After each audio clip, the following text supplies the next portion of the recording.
주위를 딱 둘러보니까 구름, 먹구름, 진해요. 아주 진해요. 빗소리 굵고.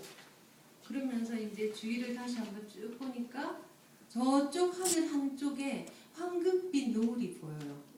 저쪽 남서쪽, 슈퍼에서 볼 때 저쪽 남서쪽에 황금빛 노을이 밝게 있단 말이에요. 그쪽은 구름이 좀 옅어요. 그런데 이쪽은 완전 검해요. 자, 그러면서 그 다음에 움직이는 것을 봤어요. 깃발을 봤어요. 캐나다 국기. 방향을 봤어요. 바람이 부는 방향을. 그랬더니 남에서 북으로 바람이 불고 있는 거예요. 그 다음에 사람을 봤어요. 캐나다 사람들을. 이 현지인들이니까 익숙하잖아요. 이 사람들이 어떻게 움직이는가를 보니까 이 사람들은 아무 일도 없는 듯이 그냥 걸어가는 거예요. 개 데리고 나왔던 산책길을 마치 아무 일도 없듯이 그냥 비 맞으면서 이렇게 가는 거예요. 그러면서 아, 이 사람들은 그렇게 하는구나. 두 번째, 바람이 남에서 북으로 부니까 먹구름이 북으로 몰려가겠구나. 비가 그칠 수 있겠구나. 그렇게 생각이 드는 거예요. 그러면서 그래도 만약의 상태에 대비했을 때 저는 항상 습관적으로 최악의 상황에 대한 대안을 생각해요. 그래도 비가 그치지도 않고 정말 어둠이 온다면 나는 여기서 저녁을 먹겠다. 저녁을 안 먹고 나갔거든요. 저녁을 먹겠다. 저녁을 먹으면서 시간을 벌면서 좀 더 많은 것을 생각해보겠다. 좀 더 많은 것을 생각해보고 도움의 손길을 요청하겠다. 은사원님께 전화를 드릴 수도 있고 윤정 씨한테 전화를 할 수도 있는 거죠. 제일 가까이 사는. 네, 그렇게 할 수도 있겠다. 이렇게 최악의 상태를 딱 생각해보니까 별로 문제가 없는 거예요. 그렇게 해서 이제 최악의 상태를 그렇게 치고 이제 여러 가지 상황을 볼 때 이 정도 비라면 나도 나가도 되겠다. 그냥 집에 가자. 그렇게 하고 그다음 비를 만약에 너무 많이 맞게 돼서 옷을 다 버리고 머리도 다 젖게 된다면 나의 대안을 또 생각하는 거예요. 그때는 따뜻한 물에 씻고 옷은 빨겠다. 별로 문제될 것이 없다. 그냥 가자. 이렇게 생각하니까는 아무 문제가 없어졌어요. 비는 내렸지만 내 인생에 크게 영향을 끼치지 못했어요. 그렇게 쭉 걸어왔어요. 진짜 중간쯤 184 뭐 이 정도 올 때까지 비 많이 왔어요. 비 막 왔는데 거의 집에 올 때 와보니까 거의 비가 안 와요. 그러면서 이렇게 아까 말씀드렸듯이 구름이 북쪽으로 몰려가면서 하늘이 많이 이렇게 올라와 있더라고요. 그러면서 노을이 보이는 거예요. 그렇게 해서 제가 집에 돌아왔을 때는 해피엔딩이에요. 하나의 스토리 해피엔딩. 집에 와보니까 이제 비는 그쳤어요. 노을이 있어요. 그래가지고 제가 이 뒷마당에 가가지고 그때 갑자기 제가 어린 왕자가 된 기분인 거예요. 어린 왕자처럼 어떤 낯선 별에 와가지고 평화롭게 노을을 바라보고 있다는 생각이 드는 거예요. 그러니까 이것은 아까 말씀드렸던 맨 처음 집 밖을 아예 나가지 말걸로 생각했을 때 덤으로 얻은 거예요. 그러면서 제가 슈퍼 장 보면서 이달에 제가 용금 끊었어요. 딱 끊은 돈으로 초콜릿 샀어요. 아몬드 초콜릿. 그 용금으로 샀어요. 그래가지고 혼자서 초콜릿 먹으면서 저녁을 때웠어요. 그렇게 해서 모든 이야기는 여기서 끝이 났단 말이죠. 자, 그러니까 깨어서 뭘 했어요? 제가 한 것은 밝게 분석하고 빠르게 판단하는 거예요.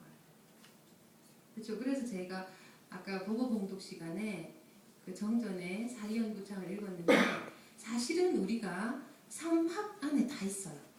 멈춰서 생각하고 실행하고. 근데 생각하는데 천천히 느리게 생각하라고 안 하셨고 밝게 분석하고 빠르게 판단하라고 하셨잖아요. 근데 여기 밝게라는 데 또 의미가 있어요. 제가 좀 이따가 말씀드리겠습니다. 그렇게 해서 태도 1과 태도 2의 차이. 그죠? 태도 1과 2의 차이는 1은 정말 같은 상황에서도 저를 불행하게 할 수 있어요. 막 생각을 보면은 진짜 아까 알파라이징 말씀드렸잖아요. 그럼 뭐 처량 플러스 외로움 플러스 뭐 여러 가지가 돼요.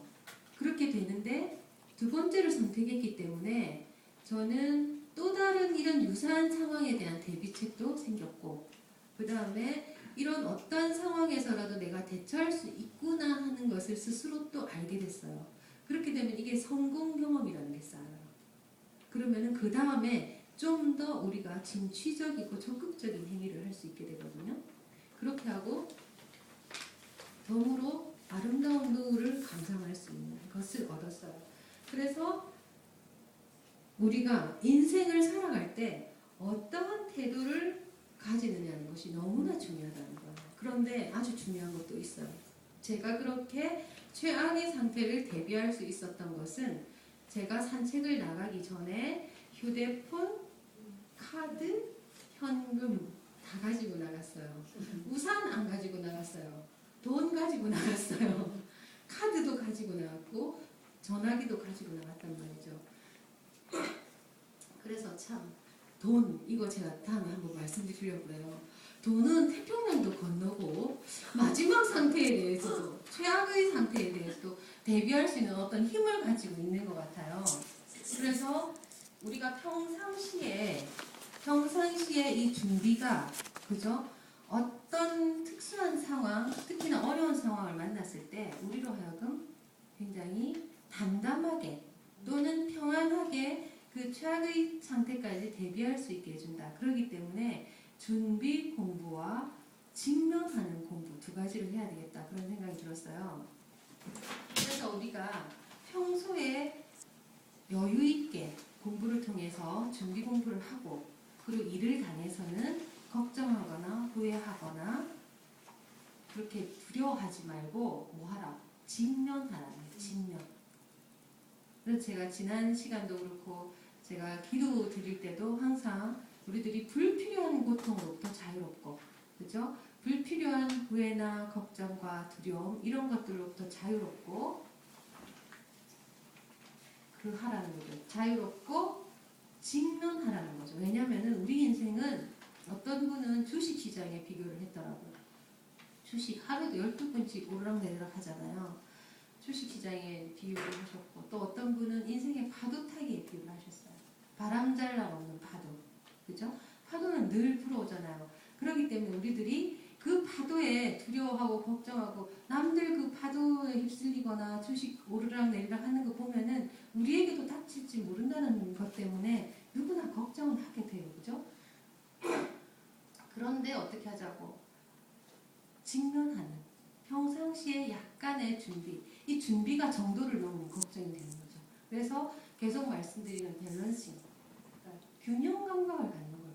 적당히 준비하고 일 당해서 직면하고 우리가 적당히 준비하려고 했는데 지난주에 말씀드렸던 하고자 할 욕자에 마음 한 번이 더하면 욕심이라고 말씀드렸잖아요.